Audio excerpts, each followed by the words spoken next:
इतने दिनों तक ईरान को लगातार धमकी देने के बाद अब इजराइल ने कहा है कि वो न्यूक्लियर और आयल ठिकानों पर हमला नहीं करेगा, वो सिर्फ मिलिट्री ठिकानों पर हमला करेगा। ऐसा लगता है कि इस पूरी लड़ाई में उसने अंदाज लगाया है कि ईरान के साथ अगर लड़ाई लंबी हुई तो उसका खासा नुकसान हो सकता है। साथ में यह खबर आई है कि जिस कुछ कमांडर कानी साहब को, इस्माइल कानी साहब को कहा जा रहा था कि वो मारे जा चुके हैं, फिर कहा गया कि वो गिरफ्तार कर लिए गए हैं, फिर कहा गया कि वो मोसाद के एजेंट हैं, वो कल बाकायदा कार्यक्रम में दिखाई दिए, उनकी वीडियोस आई, उनकी फोटोग्राफ आई। ये पूरा का पूरा प्रोपेगेंडा कल फेल हो गया। न्यूयॉर्क स्टॉक एक्सचेंज के सामने कल यहूदियों ने, ज्यूज ने इजराइल के खिलाफ एक बड़ा प्रदर्शन किया है और सबसे बड़ी खबर यह है कि इजराइल अब यह कह रहा है कि उसके पास इंटरसेप्टर्स मिसाइल्स की कमी हो गई है। जिस आयरन डोम पर उसको गरूर था वो सारा का सारा गरूर टूट गया है। ये और इसके साथ बाकी खबरें लेकर भी हाजिर हूं, देखते रहिए पूरी वीडियो।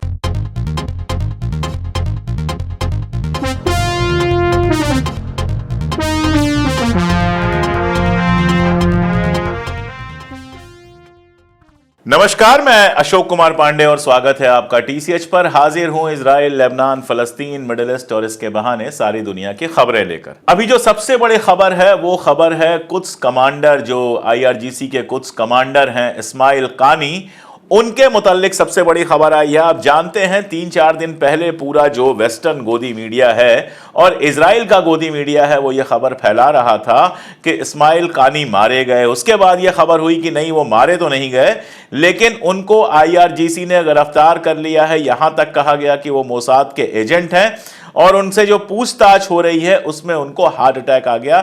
एक हिंदुस्तानी पत्रकार दोस्त हैं, उन्होंने इस पर ट्वीट किया था, तो मैंने इनका जवाब दिया था कि यह सब कुछ परसेप्शन बिल्डिंग है, अभी जरा इंतजार कीजिए। और कल ईरान में एक प्रोग्राम में, आप जानते हैं ईरान के जो कमांडर मारे गए थे नसरुल्लाह के साथ, उनका शरीर लेकर, उनकी देह लेकर, उनकी बॉडी लेकर जब ईरान में आया है जहाज, तो उसके स्वागत में जो लोग खड़े थे उसमें इस्माइल कानी साफ देखे जा सकते हैं वहां की लीडरशिप के साथ, जिसमें खामनेई से लेकर सारे लोग हैं। यानी जो बात मैं उस समय कह रहा था वो बिल्कुल सही साबित हुई कि ये सारा परसेप्शन फैलाया गया था कि वहां के जो कुछ कमांडर हैं, आर्मी के सबसे सीनियर लीडर्स में से हैं, वो मोसाद के एजेंट हैं, वो हसन नसरुल्लाह के खिलाफ सारा कुछ कर रहे थे। ये जो झूठ फैलाया गया था, ये झूठ कल बिल्कुल क्लियर हो गया जब ईरान के उस प्रोग्राम में इस्माइल कानी जो हैं वो आपको दिखाई दे रहे थे।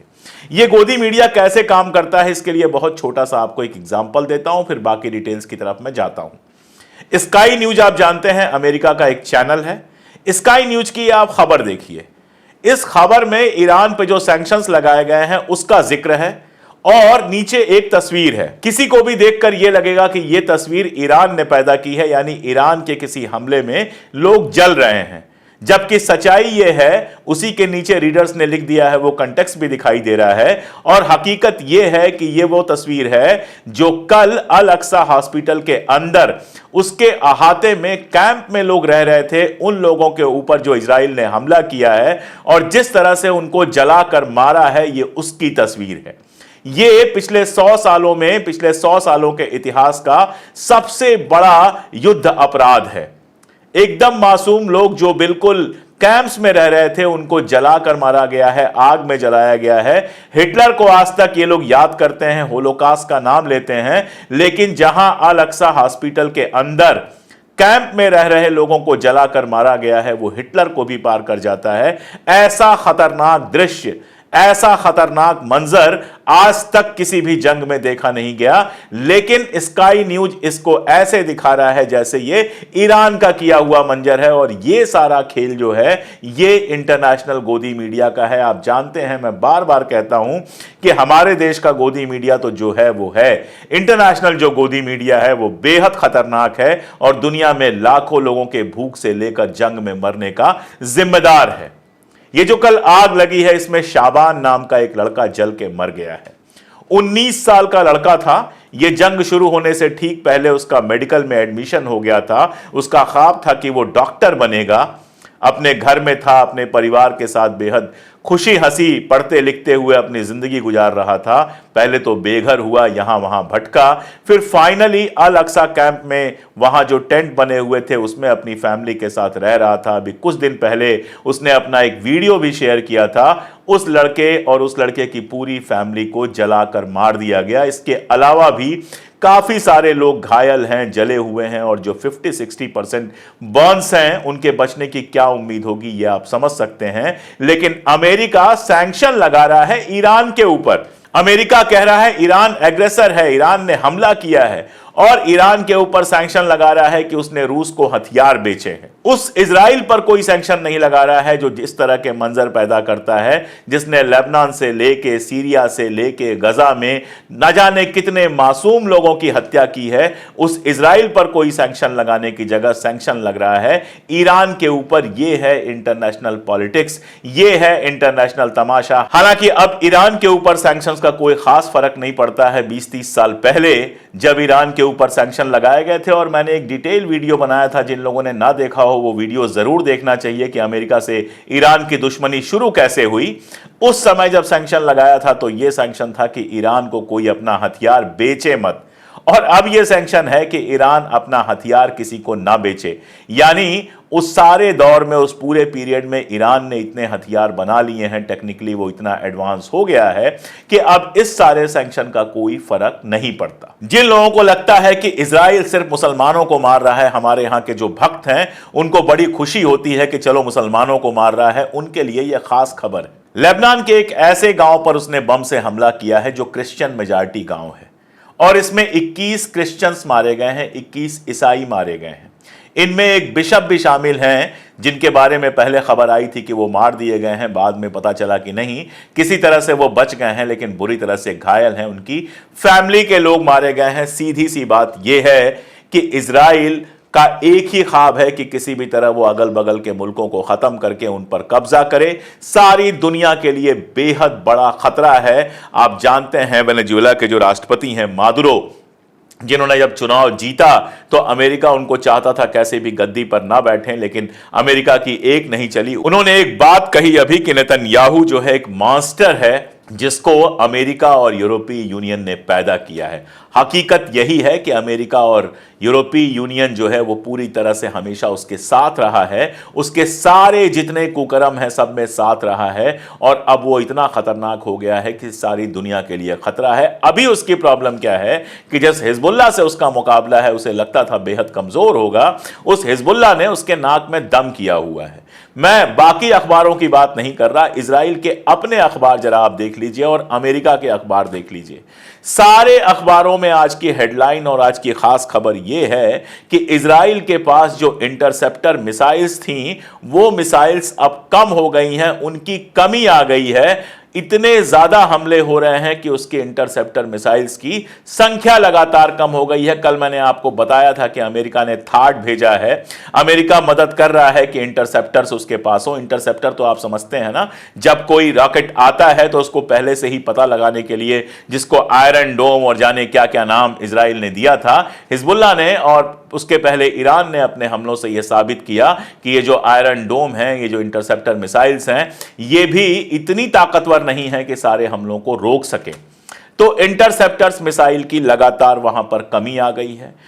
फाइनेंशियल कंडीशन यह है कि कल यह खबर आई वहां पे कि नए टैक्स लगाए जाएंगे और जो गरीब लोग हैं जिनके पास कम इनकम है उनके लिए जो योजनाएं बनी थी उन योजनाओं में पैसे की कटौती की जाएगी। मैं आपको पहले ही बता चुका हूं कि कैसे इजराइल से लगातार लोग देश छोड़कर जा रहे हैं। यह भी इजराइल के अखबार जेरूसलम पोस्ट ने ही लिखा था। हारिज में पढ़ रहा था, हारिज में एक एनालिसिस थी, वो भी एक ज्यूइश लेडी है जिन्होंने एनालिसिस की है। उन्होंने कहा कि हिजबुल्लाह अपने आखिरी मिसाइल तक लड़ेगा। इसके साथ ही वहां खबर यह है कि इजराइल के अब समझ में नहीं आ रहा कि हिजबुल्लाह अगला हमला कब करेगा। हाइफा वाला हमला आप सब लोग जानते हैं, मैं कल डिटेल में बता चुका हूं। उसके बाद भी लगातार हमले जारी हैं, लगातार रेड अलर्ट्स हैं। कल आईडीएफ के ट्विटर हैंडल से लिखा गया था कि millions of Israelis are in safe home, यानी लाखों इजरायली जो हैं वो अपना घर छोड़कर जो सेफ होम बने हुए हैं उनमें चले गए। इसका मतलब कि लगातार वहां पर सायरन्स बज रहे हैं, लगातार वहां पर हमले हो रहे हैं, और इजराइल के अखबार ही रिपोर्ट कर रहे हैं कि हिजबुल्लाह इजराइल की सेना को एक कदम आगे बढ़ने नहीं दे रहा है। उधर मैंने आपको बताया था यूएन फिल को लेकर, यूएन पीस कीपर्स को लेकर, आप लोग जानते हैं कि वहां जो यूएन पीस कीपर हैं उसमें 800-900 भारतीय यूएन पीस कीपर्स भी हैं। उन पर लगातार हमला हो रहा है। अमेरिका ने मना किया है, 108 देशों ने बाकायदा साइन किया, एक लेटर निकाला यूएन को लेकर जो इजराइल का अप्रोच है उस पर, लेकिन हिंदुस्तान ने उस पर साइन नहीं किया। हिंदुस्तान ने जो उसके अपने 800-900 लोग यूएन पीस कीपर्स के साथ काम करते हैं उनकी जिंदगी पर भी ध्यान नहीं दिया।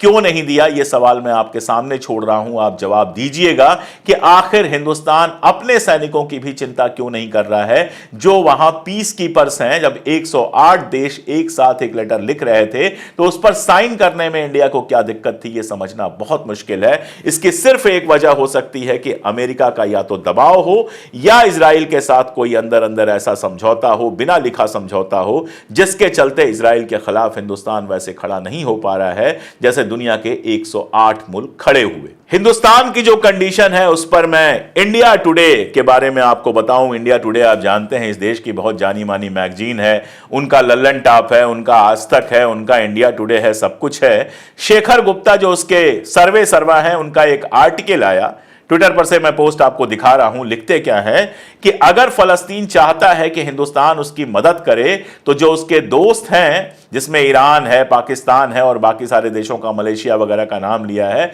उनके पास वो घुटनों पर चल के जाए और कहे कि इंडिया के कश्मीर के प्रति जो उनकी नीति है वो बदले। पहली बात तो यह कि इन दिनों कश्मीर कोई जेरे बहस है भी नहीं, कश्मीर को लेकर एक विवाद है जो लंबे समय से चल रहा है। और दूसरी बात, कौन से बच्चों को चाहते हैं आप घुटनों पे चलाना? जिन बच्चों के ऊपर बम गिरा दिया गया, जिन बच्चों को सीधे स्नाइपर्स ने गोली मार दी, जो लोग पिछले साल भर में जाने कितनी बार दर बदर हो चुके हैं, कितने विस्फोटों के शिकार हो चुके हैं, उनसे आप चाहते हैं घुटनों के बल चलना? यह शर्मिंदगी का बायस होना चाहिए, लेकिन नए हिंदुस्तान में यह बिल्कुल नॉर्मल हो गया है। इंटरनेशनल पॉलिटिक्स में हिंदुस्तान की जगह वो रही है कि जब नॉर्थ कोरिया और साउथ कोरिया में लड़ाई हुई, कोरिया वार हुआ, उस समय हिंदुस्तान नया नया आजाद हुआ था, लेकिन जवाहरलाल नेहरू ने उसमें इतनी शानदार भूमिका निभाई कि अंत में जब टीम बनी वो जिसको सारी चीजों का फैसला करना था, उसमें हिंदुस्तान को भी शामिल किया गया।